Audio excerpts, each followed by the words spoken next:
Olá, meu nome é Caroline, eu sou pós-doutoranda do Departamento de Minas e de Petróleo da Escola Politécnica, sob supervisão da professora doutora Karina Ulsen e do professor doutor Luigi Giovanni, do Instituto Oceanográfico da USP. E eu gostaria de começar falando um pouquinho sobre o meu trabalho, falando sobre energia. O aumento da demanda por tecnologias para energia limpa tem também aumentado a demanda por metais e minerais críticos, como é o caso das terras raras, cobalto, cobre, entre outros. A perspectiva é de que essa demanda ela duplique e até quadruplique dentro dos próximos anos. De modo a suprir essa necessidade, a mineração do fundo do mar tem surgido como uma alternativa, uma vez que vários depósitos minerais encontrados no fundo do mar contêm uma série desses metais que são de interesse, como é o caso das crostas de ferro e manganês. Esses depósitos são formados principalmente pelos óxidos e hidróxidos desses dois metais, mas também concentram uma série de outros metais de interesse.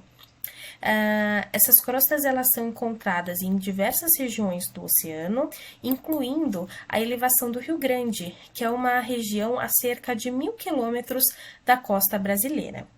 Apesar das informações na literatura sobre essa região serem muito escassas, sabe-se que essa região contém uma ampla área coberta por crostas de ferro e manganês.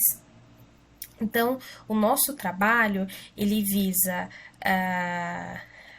contribuir com estabelecendo a composição mineralógica, a composição química e a distribuição desses metais críticos ao longo dos diferentes metais contidos nessas crostas.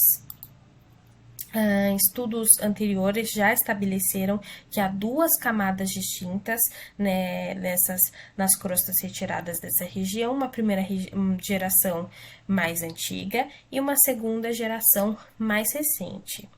Em particular, para as camadas de segunda geração, que normalmente estão depositadas sobre a primeira geração, nós encontramos minerais pouquíssimo cristalinos, ordenados em camadas intercaladas de minerais de ferro e de manganês, mas o que é mais interessante sobre essas amostras é que elas concentram metais de transição e terras raras em comparação com as amostras da primeira geração mais antigas. Por outro lado, essas camadas de primeira geração, apesar de terem minerais muito mais consolidados, elas possuem maiores teores de minerais de cálcio e de fósforo, como calcita e carbonato de fluoroapatita, e a maior presença de microfósseis, que carregam esses elementos químicos.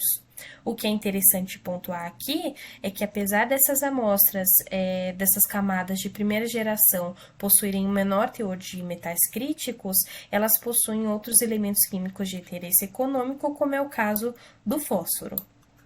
Os nossos resultados também têm trazido outras informações, como a diferença entre os metais, os minerais encontrados nas duas gerações de crostas, enquanto nas camadas mais novas se encontra a vanadita e asbolano, que são óxidos de manganês que carregam altos teores de metais de transição, como é o caso do cobalto, do níquel.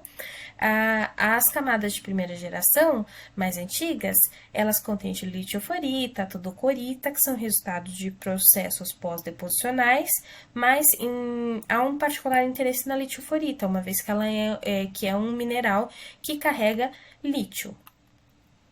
Assim, resumindo o nosso trabalho, nós temos tido sucesso em descrever essas crostas extraídas da região da elevação do Rio Grande, bem como estabelecer as relações entre os elementos químicos e as associações minerais encontradas, de modo a subsidiar informações para a futura explotação dessa região. Por fim, eu gostaria de agradecer aos laboratórios onde esse trabalho tem sido realizado, bem como as agências de fomento e aqueles laboratórios que colaboram e apoiam com o nosso trabalho. Muito obrigada!